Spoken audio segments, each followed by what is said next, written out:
तो इस बार एनडीए ने चिराग पासवान के ऊपर बड़ा दांव खेला है। मीटिंग में यह तय हुआ है कि चिराग पासवान जो है बिहार विधानसभा चुनाव में अहम भूमिका निभाएंगे और उनका सीधा मुकाबला जो है वो तेजस्वी यादव से भी देखने को मिल सकता है। आपको पता ही है कि जो मोदी के हनुमान है वो चिराग पासवान है और चिराग पासवान की हर बार ये जिम्मेदारी रहती है कि मोदी जी या फिर भाजपा बिहार में जहां भी कमजोर पड़े वहां पे चिराग पासवान को उतार दिया जाए। लोकसभा चुनाव 2024 में भी ऐसा ही कुछ हुआ, जहां पे चिराग पासवान को बुलाया गया। चिराग पासवान ने बड़ी बेहतर भूमिका में अपने आप को ढाला भी, दिखाया भी, 100% का स्ट्राइक रेट रहा। और अब एक बार फिर से बिहार विधानसभा चुनाव में भाजपा ने जितना नीतीश कुमार पे नहीं, उससे ज्यादा कहीं चिराग पासवान के ऊपर भरोसा जताया है। पूरी जानकारी आपको बताऊंगा, लेकिन उससे पहले मेरा परिचय जान लीजिए। मेरा नाम है रजत और आप जनता जंक्शन देख रहे हैं। आपको बता दूं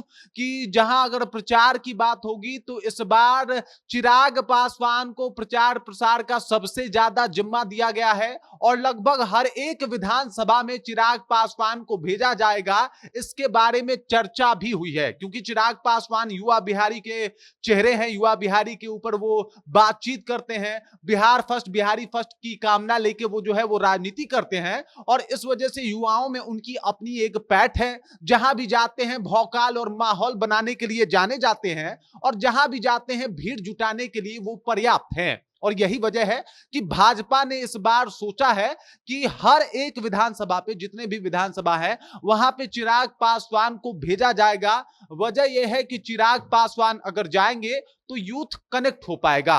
वजह यह है कि चिराग पासवान को चाहने वाले बहुत हैं। चिराग पासवान का एक अपना फैन बेस है और हर बार चिराग पासवान के इस रैली में साबित भी हुआ है। चिराग पासवान जहां जाते हैं लाखों की संख्या में हुजूम देखने को मिलती है। इसका उदाहरण गया में अभी आप देख लीजिए। गया में जनाब गए थे, उनके गाड़ी को लोग घेर के खड़े हो गए थे।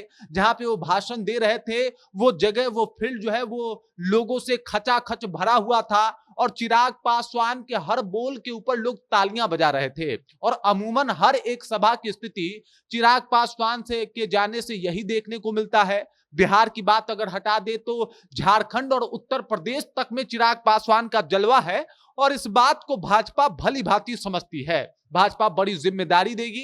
प्रचार की जिम्मेदारी लगभग चिराग पासवान के ऊपर रहने वाला है और चिराग पासवान जो है हर विधानसभा में जाके भाजपा हो, जेडीयू हो या फिर जीतन राम मांझी की पार्टी हो या फिर उपेंद्र कुशवाहा की पार्टी हो या फिर उनके खुद अपने पार्टी के कैंडिडेट हो, उनके लिए वोट मांगने वाले हैं। और चिराग पासवान का सीधा भिड़ंत जो है वो तेजस्वी यादव से होने वाला है।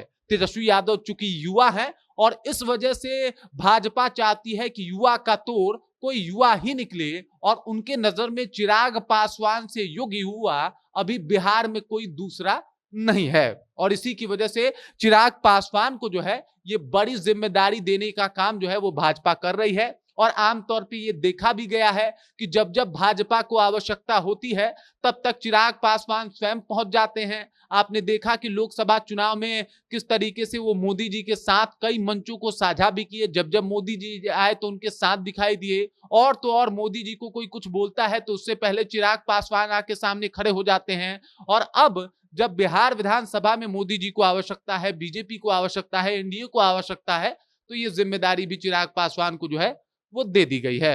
बाकी इस खबर, इस जानकारी को लेके, चिराग पासवान को लेके, चिराग पासवान के बढ़ते हुए भौकाल को लेके और जो उनकी लोकप्रियता बढ़ रही है इस बात को लेके आप क्या सोचते हैं? आपके जहन में क्या कुछ चल रहा है?